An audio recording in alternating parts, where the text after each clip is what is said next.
എൻ്റെ പേര് അമൽ എന്നാണ്. ഞാനിവിടെ ചെങ്ങണ്ടയിലാണ് സ്വദേശം.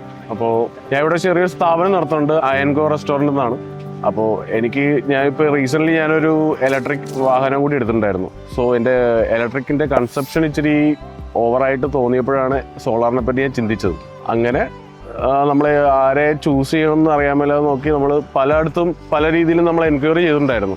അങ്ങനെ എൻക്വയറി ചെയ്ത് നമ്മൾ ഫൈനലി അരുണിൻ്റെ അടുത്ത് എത്തി. അരുൺ നമ്മൾ നല്ല രീതിയിൽ നമുക്ക് എന്ത് ഡൗട്ട് ചോദിച്ചാലും ഏത് ടൈമിൽ വിളിച്ചാലും നമുക്ക് നല്ല രീതിയിൽ അതിനുള്ള ആൻസറും കാര്യങ്ങളും, നമ്മുടെ ലോണിൻ്റെ കാര്യമാണെങ്കിലും എമൗണ്ടിൻ്റെ കാര്യങ്ങളും നമ്മളൊന്നും അറിയേണ്ടി വന്നിട്ടില്ല. എല്ലാം ഇൻസ്പയർ അരുൺ നമ്മളെ സപ്പോർട്ട് ചെയ്ത് കാര്യങ്ങളൊക്കെ ചെയ്തിട്ടുണ്ട്. അതാണ് ആദ്യത്തെ ഒരു മെയിൻ റീസൺ അരുണിനെ ചൂസ് ചെയ്യാനുള്ള കാര്യം. പിന്നെ ആഫ്റ്റർ സർവീസ് ആണെങ്കിലും അരുണിൻ്റെ ഒരു സർവീസ് നമുക്ക് വളരെ സാറ്റിസ്ഫൈഡ് ആണ്. എനിക്കറിയാവുന്ന ഒരു സോളാർ വെക്കണമെന്ന് ചിന്തിക്കുന്നവരുടെ അടുത്തൊക്കെ ഞാൻ പറയാറുള്ളത് ഇൻസ്പയർ ആണ്.